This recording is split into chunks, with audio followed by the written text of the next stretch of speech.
اعوذ باللہ من الشیطان الرجیم بسم اللہ الرحمن الرحیم ربی زدنی علما ربی اشرح لی صدری ویسر لی امری واحلل عقدۃ من لسانی یفقہوا قولی اما بعد فاعوذ باللہ من الشیطان الرجیم بسم اللہ الرحمن الرحیم۔ انشاءاللہ تعالی آج ہم اللہ کی مہربانی سے سورۃ النساء ہم شروع کرتے ہیں۔ انشاءاللہ 1 to 6 آیت تک ہم جائیں گے۔ بسم اللہ الرحمن الرحیم۔ یا ایہا الناس اتقوا ربکم الذی خلقکم من نفس واحدۃ وخلق منها زوجها وبث منہما رجالا کثیرا ونساء واتقوا اللہ الذی تساءلون بہ والارحام ان اللہ کان علیکم رقیبا۔ اے لوگو، ڈرو اپنے رب سے جس نے پیدا کیا تم کو ایک جان سے اور پیدا کیا اس سے جوڑا اور اس کو پھیلا دیا ان دونوں مرد اور عورت سے بہت سی عورتیں، اور ڈرو اللہ سے کہ وہ سوال کرتا ہے جس کے واسطے قرابتوں سے، بے شک اللہ تم پہ نگہبان ہے۔ اللہ سب سے پہلے کہنے والے کو عمل کی توفیق عطا فرمائے اور آپ لوگوں کو بھی سن کے سمجھ کے عمل کی توفیق عطا فرمائے۔ الحمدللہ ہمارا 2023 سٹارٹ ہوا ہے، اور جو ہے ہم یہ ایک اس میں ہم یہ دیکھ لیں کہ ہم قرآن کا کیا مقصد ہے، قرآن ہم کیوں پڑھ رہے ہیں، تاکہ پھر ہم آگے کنٹینیو پورا سال ہمارے مائنڈ میں رہے۔ تو اب جیسے کہ آپ دیکھ رہے ہیں کہ ہر سال ایک کیلنڈر چینج ہو جاتا ہے، 2022 تھا، 2023 آ گیا۔ ہم نہیں جانتے کہ ہمارے سال میں کتنے کیلنڈرز ہیں، کسی کی زندگی میں 60 کیلنڈر ہیں، 70 ہیں، 80 ہیں، نو ونڈر ہمارے ابھی کتنے کیلنڈرز باقی رہ گئے ہیں۔ سال تو بدل رہے ہیں، کیلنڈر بھی چینج ہو جاتا ہے، اصل چیز یہ ہے کہ ہمارے اندر میں تبدیلی آئے، ہے نا۔ جس طرح ہم کیلنڈرز کو اور سالوں کو، دنوں کو بدل رہے ہیں، لیکن اصل چیز ہمارے اندر تبدیلی چاہیے۔ تو جو قرآن ہے وہی ایک واحد ایسی چیز ہے جو ہمارے اندر تبدیلی پیدا کرے گا۔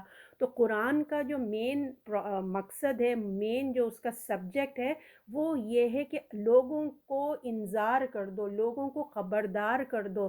کیوں؟ کیا چیز سے؟ کہ لوگوں کو بتا دو کہ جہنم کیا چیز ہے، جہنم کی خبرداری دے دو کہ جو اللہ کی فرما برداری کرے گا ان کو جو ہے قیامت کے بعد اللہ کی طرف سے نعمتیں ملیں گی، اور جو اللہ کی نافرمانی کرے گا، اللہ کا انکار کرے گا، اس کو جہنم کی وعید، اس کو وارننگ سنا دو۔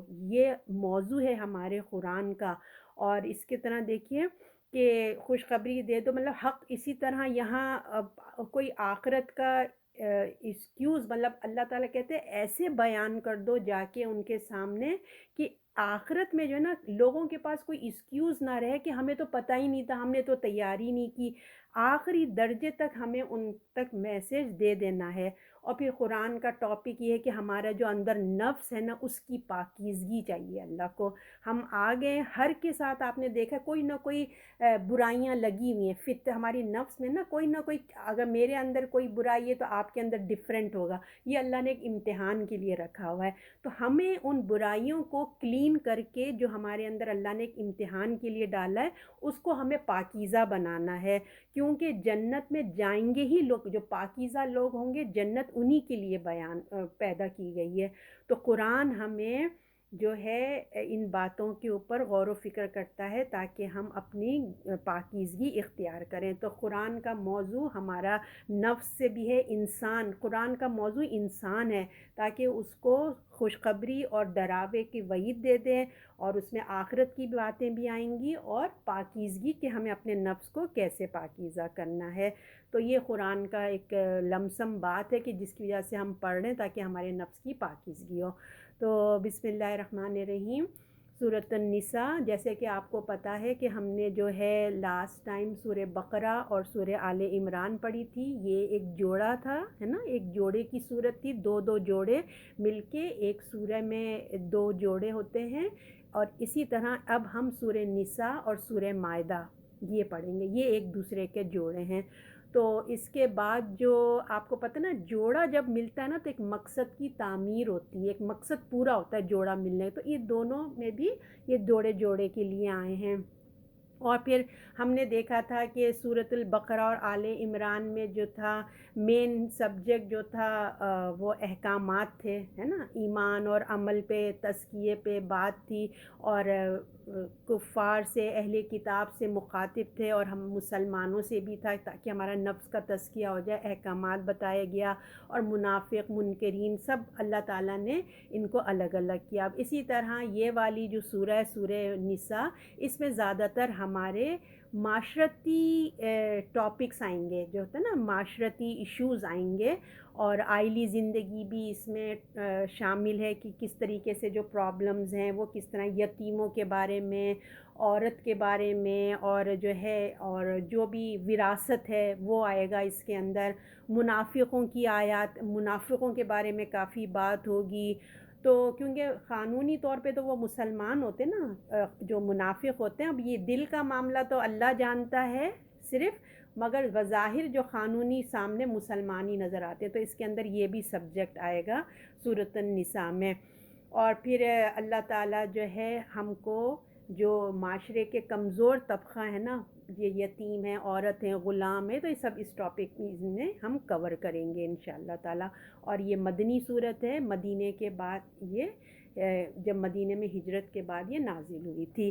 تو اعوذ باللہ من الشیطان الرجیم، بسم اللہ الرحمن الرحیم۔ اے لوگو، ڈرو اپنے رب سے جس نے پیدا کیا تم کو ایک جان سے، اور پیدا کیا اس سے جوڑا، اور پھیلا دیے مرد اور بہت سی عورتیں۔ اب اللہ تعالیٰ یہاں فرما رہے ہیں کہ اپنا جو انسان ہے، اس آیت میں انسان کی پیدائش کے بارے میں ہمیں بتایا جا رہا ہے، ذکر ہے انسان کا، ذکر ہے۔ میں نے آپ سے کہا نا کہ قرآن کا موضوع انسان ہی ہے، تو انسان کو سب سے پہلے یہ بتا دیا گیا ہے کہ تم ایک آدم کی اولاد ہو، کوئی مختلف نسلوں سے نہیں ہو، اس لیے سب برابر ہیں، ٹھیک ہے نا۔ اور دوسری بات ہمیں یہ بتا دی گئی ہے اس کے اندر کہ جو ہے حوا کوئی جو ہے نا، حوا جو حوا بی بی حوا ہیں، ان کی وائف ہیں ہماری اماں، کوئی الگ نہیں ہے، بلکہ اسی جنس سے پیدا ہوئی ہیں، ایک ہی مخلوق ہیں، اور ان دونوں سے تمام انسانیت، مرد اور عورت پیدا کیے گئے ہیں، اس لیے تمہارا معبود ایک ہے، اور تم آدم سے پیدا کیے گئے ہو۔ یہ ہمیں دو باتیں بتا دی گئی ہیں کہ تمہارا اللہ ایک ہے، اور تم سب ایک ہی آدم اور حوا کی اولاد ہو، لہٰذا اس پروردگار سے ڈرو، یعنی کہ اے لوگو تقوی اختیار کرو۔ دیکھیں آپ نے یہاں نوٹ کیا ہوگا کہ اے مومنوں سے بات نہیں ہوئی، اے لوگو، یعنی کہ قرآن سب کے لیے آیا ہے۔ ڈرو اس رب سے جس نے تمہیں پیدا کیا ہے، تم کو ایک جان سے پیدا کیا، اور جوڑے اس سے پھیلا دیے، اور بہت سی عورتیں اور مرد یعنی کہ پھیل گئے اس سے۔ تو اب ہمارے پروردگار سے ہمیں ڈرنا ہے، اور کیوں؟ اس لیے کہ وہ ہمارا رب ہے، وہ ہمارے پیدا کرنے والا ہے، ہمارا خالق ہے، ہمارا مالک ہے، اور ہماری تمام ضروریات کو وہی پورا کرنے والا ہے، وہی دینے والا ہے۔ تو ہر حال میں ہمیں اپنے رب کی مرضی پہ عمل کرنا ہے، اور اس کی ناراضگی سے ہمیں بچتے رہنا ہے۔ اللہ نے ہمیں یہاں یہ سمجھایا ہے۔ اور آپ یہ دیکھیں کہ ہمارا پروردگار کیونکہ ہمارا خالق، ہمارا پیدا کرنے والا اور رب بھی ہے، پرورش کرنے والا بھی ہے، اور تمام مخلوق اسی کی ہے، کوئی اس کی مخلوق کو تنگ نہ کرے، کوئی چاہے وہ جانور ہو چاہے وہ انسان ہو، اس کی مخلوق ہے، یہ ہماری نہیں ہے، اللہ کی مخلوق ہے، چاہے وہ ایک بلی بھی ہے، طوطا بھی ہے، سب اللہ کی مخلوق ہے۔ انسانوں کو بھی تنگ نہیں کرو، اور اللہ کی کوئی مخلوق کو تکلیف نہ دو۔ پیدائشی طور پہ دیکھیے سب برابر ہیں، آدم علیہ السلام بھی مٹی سے پیدا ہوئے، اس لیے سب برابر ہیں۔ آدم انسانیت کے باپ ہیں، جو آدم علیہ السلام ہیں وہ انسانیت کے باپ ہیں، اور بی بی حوا اور انہی کی جنس سے پیدا ہوئی، اور وہ تمام انسانیت کی ماں ہیں، یہ ہمارے امی ابا ہیں، ماں باپ ہیں۔ اور عورت کوئی گناہ گار مخلوق نہیں ہے۔ آپ کو پتہ ہے نا کہ جو کرسچینٹی دوسرے مذاہب میں عورت کو بہت گناہ گار خیال کیا جاتا ہے، اللہ نے یہاں صاف بتا دیا کوئی وہ گناہ گار نہیں ہے، بلکہ وہ بھی اپنی ملکیت کی مالک ہے، وہ خود اپنے اعمال جیسے کرے گی اپنا صلہ بھی پائے گی۔ دونوں اللہ کی مخلوق ہیں، اللہ دونوں کا خالق ہے، دونوں سے اللہ کو محبت ہے۔ تو اللہ تعالیٰ ہمیں یہاں ہمارے جو بھی کانسیپٹ ہیں ان کو کلیئر کر رہا ہے۔ پھر جو ہے معاشرتی نظام کی ابتدا بتائی جا رہی ہے، پھر بتایا جا رہا ہے، اور ڈرو اللہ سے، وہ سوال کرتے ہیں جس کے واسطہ دے کے، یعنی کہ اللہ کا واسطہ دے کے، قرابت سے، بے شک اللہ تم پر نگہبان ہے۔ تو اب جب ایک مرد اور عورت ملتے ہیں، ایک معاشرتی نظام کی ابتدا ہوتی ہے، بتائی گئی ہے کہ تمہارا معبود ایک، تمہارے ماں باپ ایک، یعنی کہ اب کوئی کہیں لاسٹ ہونے کی ضرورت ہی نہیں ہے، خالق بھی تمہارا ایک، تمہارے ماں باپ بھی ایک، تو تم سب ان کی اولاد ہو۔ تو جب ماں باپ ایک ہیں اور ایک معبود بھی ہیں، تو اب دنیا میں انسانوں کے درمیان کوئی اونچ نیچ نہیں ہے، سمجھ گئے نا؟ امی ابا ایک، جیسے ہمارے امی ابا ہوتے ہیں، بہن بھائی ایک ہیں، تو ہم سب میں محبت ہوتی ہے نا، تو اسی طرح ہمارے بڑے سے کنبے، دنیا کی کنبے کے امی ابا ایک ہیں، اور تمام جتنے لوگ ہیں وہ سب ہمارے ایک بہن بھائی ہیں ایک طریقے سے۔ اونچ نیچ کوئی نہیں ہے، کوئی رنگ نہیں ہے، کوئی نسل نہیں ہے، کوئی قوم، وطن، امیر غریب، کچھ نہیں ہے، ٹھیک ہے نا؟ سب کچھ نہیں، سب یکساں ہیں۔ لہٰذا ایک ایک خدا کی بندگی کرو اور سب مل کر رہو آپس میں۔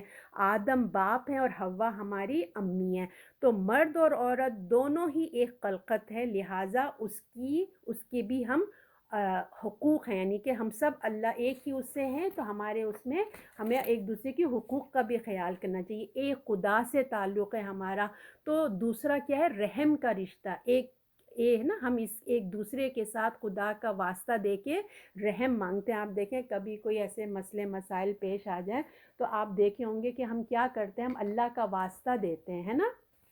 ہم کہتے ہیں کہ اللہ کا واسطہ ہے تمہیں، اسی طریقے سے بات کرتے ہیں نا، اللہ کا واسطہ ہے تمہیں، اللہ کے واسطے ہمیں معاف کر دو، اور اسی طریقے سے ریکویسٹ کر کے ہم بات کر رہے ہوتے ہیں۔ تو اب یہاں اللہ تعالیٰ کہہ رہے ہیں تم جو وہ قرابت کا اللہ کا واسطہ دے کے تم رحم مانگتے ہو نا، تو اس خدا سے ڈرو جس کا تم واسطہ دے کے رحم مانگتے ہو، اللہ کا واسطہ دے کے تم معافی طلب کرتے ہو۔ تم لوگ بڑے گڑ گڑاتے ہو، جیسے دو میں وہ ہو گئی، لڑائی جھگڑے ہو گئی، یا کوئی معافی تلافی کرنا، تو ہم اللہ کا واسطہ دیتے ہیں نا، تمہیں اللہ کا واسطہ ہمیں معاف کر دو۔ تو اب ہمارے اوپر بھی یہ ہے کہ جب ہم اللہ کا واسطہ دے کے رحم مانگ رہے ہیں تو ہم اپنے ایٹیٹیوڈ کو بھی بدلیں۔ یہ نہیں کہ معافی تلافی ہو گئی، رحم بھی مانگ لیا اللہ کے نام پہ، اور اپنی عادتیں کوئی بدلنے کو تیار ہی نہیں، اللہ کا نام بھی لاتے ہیں اور اپنی حرکتیں بھی نہیں بدلتے۔ تو جب رحم اللہ کا واسطہ دیتے ہو تو اپنے رشتہ داری سب ایک دوسرے سے صحیح رہو، ایک دوسرے سے مدد چاہتے ہو، اور رشتہ داروں کو ہم کو اللہ سے کہتے ہیں، اللہ تعالیٰ کہتے ہیں کہ تم رشتہ داری رحم کا رشتہ مت توڑو، ٹھیک ہے؟ قطع رحمی مت کرنا۔ دین میں قطع رحمی گناہ کبیرہ ہے، اللہ کو اتنا ناپسند ہے، اور اس سے وہ لوگ بھی بچ سکتے ہیں جس کے اندر تقوی۔ اللہ نے کہا وہی لوگ بچیں گے جس کے اندر اللہ نے تقوی رکھا ہے۔ تقوی ایسی چیز ہے جو انسان کو جوڑے رکھتی ہے، احسان کے درجے پہ لاتی، کہ اگر وہ کر رہے ہیں کوئی بات نہیں، میں آگے بڑھ جاتی ہوں۔ تو یہ تقوی، اللہ کا خوف ہی ایسی چیز ہے جو انسان کو جھکا دیتا ہے۔ تو ہمارا پروردگار، جیسے کہ میں نے آپ سے کہا، جیسے ہمارا مالک ہے، خالق ہے، اور یہ آیات بھی جو ہے نا، جو میں نے ابھی آپ کے سامنے پڑھی ہے، یہ آیات نکاح کے خطبے میں بھی پڑھی جاتی ہے۔ مرد اور عورت کے تعلق کو تقوی ہی بیلنس کر سکتا ہے۔ یہ جو رشتہ ہوتا ہے نا میاں بیوی کا، تقوی کے بغیر چل ہی نہیں سکتا، درگزر احسان کے بغیر آگے بڑھ ہی نہیں سکتا۔ تو اللہ نے ہمیں اسی لیے نکاح کے خطبے میں اس آیت کو پڑھا جاتا ہے کہ مرد اور عورت کے تعلق تقوی بیلنس کر سکتا ہے، ورنہ دنیا کا کوئی قانون بیلنس نہیں کر سکتی۔ تو جب نکاح کا تعلق ہے، جڑتے ہیں، تو رحم کا رشتہ وجود میں آتا ہے نا؟ تو اللہ چاہتا نا، تو آپ کو مجھے، جیسے پھل لگتے ہیں نا درختوں میں، سبزیاں لگتی ہیں پودوں میں، بیلوں میں، تو اللہ بھی ہمیں نا پودوں میں لگا کے بھیج دیتا، ہمیں بھی ایک ایک ٹانگ دیتا ہینگر کی طرح، چلو بس پلے بڑے ہو کر آگے بھائی تم لوگ نہیں۔ اللہ نے ہمیں کس طرح سے، ماں باپ سے چھوٹے سے ہم بھی کتنے بے بس ہوتے ہیں، ہماری ماں باپ ہمیں ٹیک کیئر کرتے ہیں، تو ایک رحم کا رشتہ وجود میں آتا ہے۔ تو اللہ تو پھر اللہ تعالیٰ کہتے ہیں رحم یعنی کہ خون کا رشتہ دیا ہے، اس سے ہمارے رشتے بنتے ہیں، خونی رشتے جس کو بہترین خوبصورت ترین رشتے ہیں یہ ہمارے، اگر ہم ان پہ غور کریں تو ان کے بغیر ہماری زندگی بھی ادھوری ہوتی ہے، ان کے بغیر ہمارا کوئی مزہ ہی نہیں ہے زندگی میں۔ بہت خوبصورت رشتے اللہ نے بنائے، ماں باپ کا رشتہ، بہن بھائی کا رشتہ، خالہ ماموں کا، پھپھی چچا کا، دادا دادی نانا نانی، اتنے پیارے رشتے ہیں۔ یہ شیطان ہمارے ان رشتوں میں بگاڑ پیدا کرتا ہے نا، ورنہ دنیا کے حسین رشتے ہیں جس سے انسان کو خوشی میسر آتی ہے، اور یہ رشتے داریاں نا جانوروں کے اندر نہیں ہوتی، یہ اللہ نے انسان کے لیے عطا فرمایا ہے۔ اور حدیث کا مفہوم ہے کہ جو اپنی عمر میں برکت چاہتا ہے نا، وہ رحم کے رشتوں کے ساتھ صلح رحمی کرے۔ اور آپ دیکھیں جو ہم زکوٰۃ یا صدقہ بھی دیتے ہیں، اگر خدا نخواستہ ہمارے اپنی قریبی رشتہ داروں میں کوئی اس کی ضرورت مند ہے، تو اب پہلا رشتہ ان کا ہے، ان کی ضرورت پوری کی جائے، اور اس سے ہمیں ڈبل اجر ملتا ہے، عام دوسروں کو دینے سے زیادہ اپنے لوگوں کو دینے میں اجر ملتا ہے۔ اور اللہ تعالیٰ کہہ رہے اللہ سے ڈرو، اللہ سے ڈرو، بار بار اللہ تعالیٰ کہہ رہے ہیں، کیونکہ رشتہ داریاں نبھانے کے لیے نا آپ دیکھیں تقوی کی ضرورت ہوتی ہے۔ یہ رشتے ایسے ہیں کہ دیکھیے دوستوں سے آپ دیکھیں گے بڑی دوستیاں ہوتی ہیں، شیطان اس میں اتنا رکھنا نہیں ڈالتا جتنا رشتہ داری، بہن بھائی، پھپھی خالہ رشتے، جو بھی ایسے سسرالی رشتے ہوں یا میکے کے رشتے ہوں نا، اس میں جو ہے یہ شیطان وہ ڈالتا ہے، کیونکہ اللہ نے کہا ہے نا کہ اس کو توڑنا نہیں، تو شیطان بھی وہیں پنگا ڈالتا ہے۔ تو اللہ نے کہا بغیر تقوی کے نا تم یہ رشتہ داریاں رشتے نہیں نبھا سکتے ہیں۔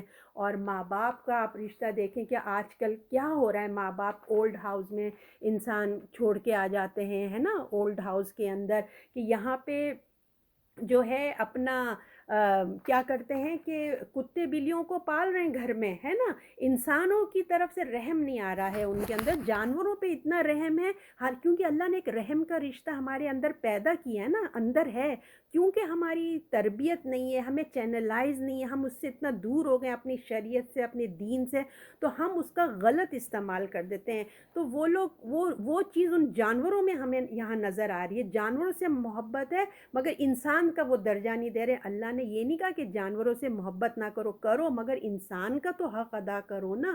اللہ تعالیٰ یہ فرماتے ہیں کہ اپنا دیکھو، کیوں؟ اللہ نگہبان ہے، اللہ دیکھ رہا ہے۔ تو جب انسان کے دل و دماغ میں یہ بات رہتی ہے نا کہ اللہ مجھے دیکھ رہا ہے، اللہ سے مجھے جواب، اللہ میرا حساب لے گا، تو انسان گناہوں سے بچ جاتا ہے۔ دیکھیں لوگ دنیا کی بھی شرم و حیا کی وجہ سے نا لوگ گناہ چھوڑ دیتے ہیں۔ آپ دیکھیں گے کوئی داڑھی والا مسلمان ہوگا نا، تو وہ کیا ہوگا، برائی سے بچے گا، وہ کہے گا نہیں اچھا نہیں لگتا میں داڑھی رکھ کے یہ کام کروں۔ اسی طرح کوئی پردہ کرنے والی لڑکی ہوگی تو وہ کہے گی کہ نہیں نہیں مجھے سوٹ نہیں کرتا، یعنی کہ دنیا داری کے حساب سے بھی لوگ اپنے گناہوں کو چھوڑ دیتے ہیں، تو مطلب شرم محسوس کرتے ہیں۔ حالانکہ سب سے بڑھ کر جو حیا اور شرم ہے وہ اللہ سے ہمیں کرنی چاہیے، کیونکہ وہ اللہ ہے جس کو ہمیں کوئی ہمیں باقی دیکھے نہ دیکھے کوئی میٹر نہیں کرتا کہ وہ دیکھ لیے یہ دیکھ لیا، اصل چیز ہے جو اللہ نگہبان ہے، اللہ دیکھ رہا ہے، وہ ہمیں سزا، وہی تو ہمیں سزا دینے والے ہیں نا، وہ قادر ہے، دوسرے تھوڑی نا کوئی ہمیں سزا دے سکتے ہیں۔ تو اصل دیکھنے والا جو اللہ ہے، اگر وہ ہمیں سزا کا فیصلہ کر لے تو کوئی اس سے ہمیں چھڑا نہیں سکے گا، اگر چھوڑنے کا فیصلہ کر دے تو کوئی پکڑ نہیں سکتا۔ تو اس لیے ہمیں اللہ تعالیٰ کے اس سے ہمیں ڈرنا چاہیے، اور اللہ تعالیٰ کے احکامات پہ ہمیں چلنا چاہیے۔ تو اب میں آپ سے یہ کہہ رہی تھی نا کہ یہ جو آیات ہے ہم تھوڑا سا اس پہ تھوڑا سا فوکس کر لیں، کیونکہ یہ آیت جو ہے نا اس میں پڑھی جاتی ہے، نکاح میں پڑھی جاتی ہے نا، شادی پہ پڑھی جاتی ہے۔ تو اللہ نے پہلے ہی سمجھا دیا کہ تم سب کو اللہ نے ایک والدین سے پیدا کیا ہے نا، ہم کو کوئی گورا نہیں، کالا نہیں، کوئی ذات پات نہیں، سب کوئی کاسٹ سسٹم نہیں ہے نا، لہٰذا لوگ ایک دوسرے کو تانا کمتر سمجھنے کی کوئی ضرورت نہیں ہے، ایک دوسرے کو طنز مت کریں، اور بارے میں ہمارے خاندان اتنا اچھا ہے، ہمارا اسٹیٹس اتنا اچھا ہے، ہم اونچے، ہم خان ہیں، تم وہ ہو، تم وہ شیخ، ہوتا ہے نا لوگوں میں کتنا کاسٹ ہے، تو یہ کسی دوسرے کو گرانا کمتر اللہ نے بالکل نہیں پسند کیا، اور خاص کر جب شادی کا بندھن ہو رہا ہے تو کسی یہ نہیں کہ ہم تو اونچے خاندان سے، ہماری بہو تو ایسے غریب اس سے آ گئی، ایسا کچھ نہیں ہونا چاہیے۔ اللہ نے کہا اگر ہم سب مسلمان امت بن جائے نا، ہمارے رسم و رواج صرف سنت پہ آ جائیں، کیونکہ ہم ایک خاندان ہیں، ایک ماں باپ کی اولاد ہیں، ہم سب مسلمز ہیں، تو ہمارے اندر دیکھیے یہ رسم و رواج جیسے ہوتے ہیں نا، ہر کلچر کے ایک رسم و رواج ہوتے ہیں، اگر ہم سب کو چھوڑ دیں، ایک سنت پہ ہم آ کے جمع ہو جائیں تو دیکھیں ہماری زندگی کتنی اچھی ہو جائے، تو ہم سب ایک ہو جائیں گے، کوئی فرق نہیں ہوگا، کوئی اونچ نیچ نہیں ہوگی۔ اس لیے اللہ کہتا ہے کہ اللہ سے ڈرو۔ جب نکاح میں پڑھا جاتا ہے لوگ اس آیت پر توجہ ہی نہیں دیتے، نکاح میں آپ نے دیکھا ہوگا، اور مطلب دولہا دلہن کسی کی کوئی توجہ ہی نہیں ہوتی، نہ مہمانوں کی توجہ ہوتی ہے، مولوی صاحب ان آیات کو پڑھ کر اپنا کام کر دیتے ہیں اور ہم لوگ جو ہیں بس آمین آمین کر دیتے ہیں۔ مسلمانوں کا رویہ کیا اللہ نے کہا ہے، جب قرآن پڑھا جائے تو اس کو غور سے سنو تاکہ تم پر رحم کیا جائے۔ تو مسلمان اپنے جو ہیں آنکھیں ہمیں کھولنا چاہیے کہ یہ کیا آیات پڑھی جاتی ہیں۔ کیا آپ لوگوں میں سے کسی کو پتا تھا کہ یہ آیات نکاح کے خطبے میں ہوتی ہے؟ تو اب جب بھی ہم انشاءاللہ نکاح کی دعوت میں جائیں گے تو جب آیات پڑھی جائیں گی نا تو ہم غور سے سنیں گے اور خاموشی کے ساتھ پھر ہم دعا بھی کریں گے۔ ہمیں چاہیے دیکھیے نکاح کے خطبے، جب نکاح کی کوئی سرمنی ہو یا بچوں کی شادی ہو تو ہمیں ان کی کونسلنگ کرانا چاہیے، نکاح اور طلاق کے مسئلے مسائل دولہا دلہن کو اور ان کے جو قریبی رشتہ دار ہیں، لڑکی کے گھر والے لڑکوں کے، ان کو بٹھال کے ان کی تفسیر سمجھانی چاہیے۔ جب ہم تقوی کو سمجھ جائیں گے نا تو ہماری زندگی میں بھی اللہ کی مرضی کے مطابق پھر ہماری زندگی چلے گی، کیونکہ قدم قدم پہ آپ دیکھیے جو شادی کی زندگی ہوتی ہے نا وہ بہت کمپرومائزنگ ہوتی ہے نا۔ تو اللہ تعالی ہمیں توفیق عطا فرمائے کہ ہم جو ہیں اچھے سے یہ سمجھیں۔ ہماری شادی اگر ہم دیکھتے ہیں نا، جب ہماری شادیاں ہوتی ہیں، دیکھیں ہماری مہندی میں جو گانے ہوتے ہیں وہ کس قسم کے ہوتے ہیں، ساسوں کے اوپر طنز اور اس کا مذاق ہوتا ہے، نند کا مذاق ہوتا ہے، میری ساس ہے نا۔ آپ نے دیکھا کہ ہم لوگ جو گانے گایا کرتے تھے، ساس کا مذاق اور نند کا مذاق، تو دیکھیے شروع سے ہی نا لڑکی کا دماغ میں پہلے سے ہی نیگیٹو تھاٹس جو ہے نا وہ آ جاتے ہیں۔ آپ بتائیے رشتہ دار جو بچی وہ جائے گی تو پہلے ہی کچھ ایک نا اتفاقی ہوئی، بس اس کے ذہن میں کیونکہ آلریڈی ہے نیگیٹو باتیں تو وہی نظر آنا شروع ہو جاتی ہیں۔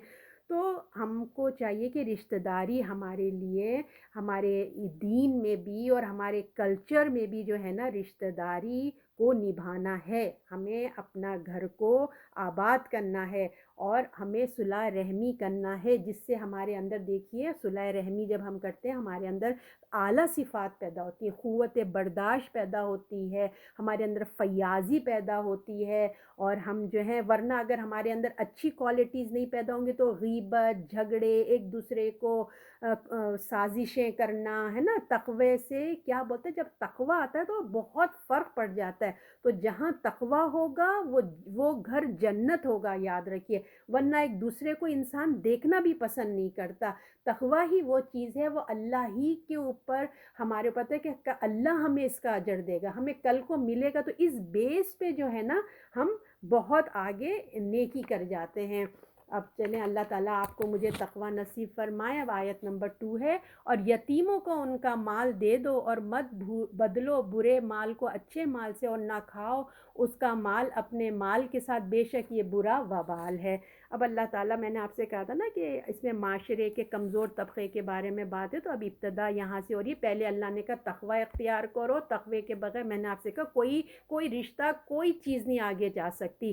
تو معاشرے کی اصلاح کے لیے سب سے پہلے معاشرے کے جو کمزور طبقہ ہے یتیم، اس سے بات ہو رہی ہے۔ یتیموں کے ساتھ پورے معاشرے کو نا حسن سلوک کرنے کا حکم دیا گیا ہے۔ تو اللہ سے ڈرو اور یتیموں کا مال دے دو، یعنی کہ اللہ تعالیٰ کہہ رہے یتیموں کو ان کے مال دے دو اور مت بدلہ کرو برے مال سے اچھے مال کے ساتھ۔ تو عربوں کے معاشرے میں دیکھیے جہاں برائیاں تو بہت زیادہ تھیں، ہے نا، اور پھر وہاں یہ کیا کرتے تھے، یتیموں کا مال بھی کھایا جایا کرتے تھے۔ اور یتیمی آپ کو پتہ ہے نا، بچپن چائلڈہڈ جب تک بلوغت نہیں آتی وہ یتیم کہلاتا ہے بچہ۔ تو بچے کا سرپرست نہیں ہوتا، جب کوئی بچے کا سرپرست نہیں تو بچہ بھی کمزور ہو گیا، اور جو اس کی ماں تھی وہ بیوہ ہو گئی تو وہ بھی ایک ویک ہے، معاشرے کا وہ بھی ایک ویک پارٹ ہے۔ تو پھر کیا کرتے، وہ کمزور ہے تو اللہ نے ان کے لیے احکامات دیے ہیں کہ مال کو مت تبدیل کرو، ان کا مال کو مت کھا جاؤ، حرام ہے ان کا مال کو اگر تم نے اچھے سے کمتر کو چینج کر دیا۔ بالفرض ان کی معاشرت میں یہی ہوتا تھا نا، تجارت تھی یا بھیڑ بکریاں ہوتی تھیں، تو ایسا بالفرض یوں سمجھ لیجئے کہ ہمارے پاس ایک جو یتیم ہے نا، اس کے پاس بہت اچھی اچھی گائے ہے سمجھ لیجئے، اور جو اس کے چچا ہیں یا جو بھی اس کی سرپرستی کر رہے ہیں، اس کے پاس کمزور اسی قسم کی بکریاں ہیں یا گائیں۔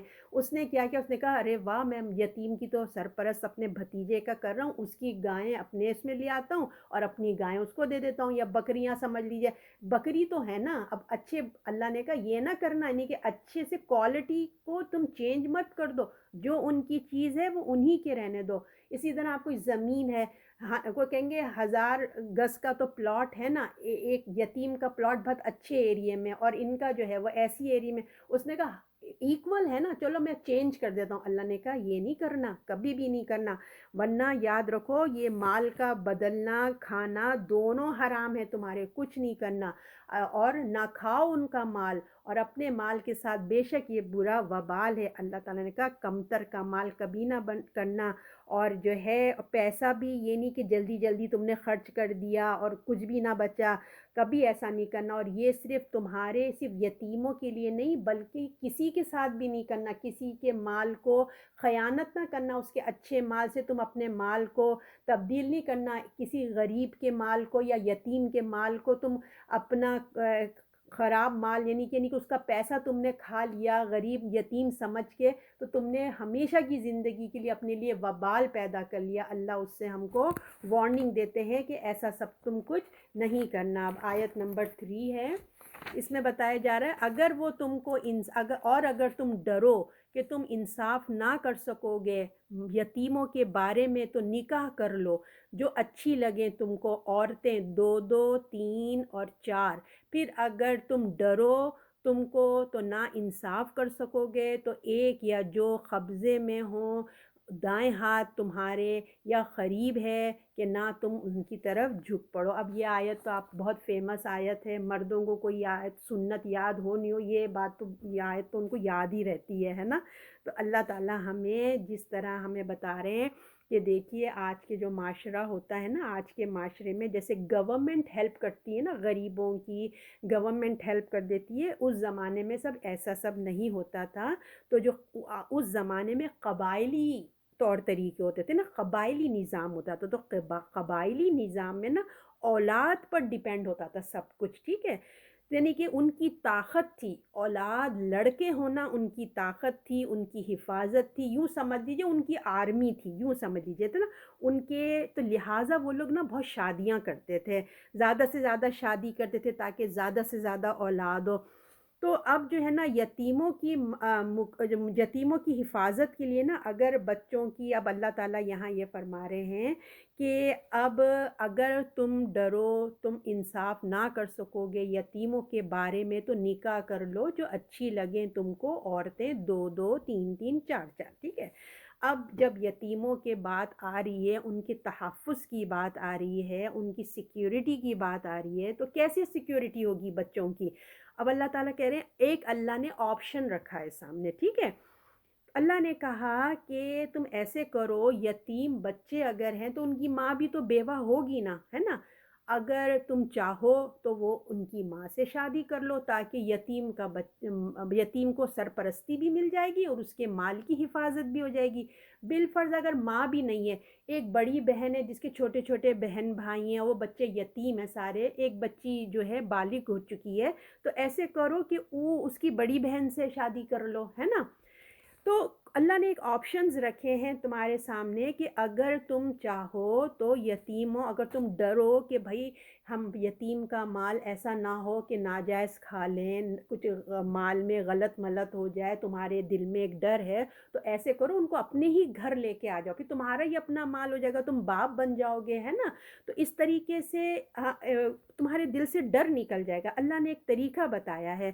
تو تم ان کی ماں جو ہے اس سے شادی کر لو، پھر ان کی مال کی حفاظت بھی ہو جائے گی، اور یتیموں کو جو ہے نا وہ سہارا بھی مل جائے گا۔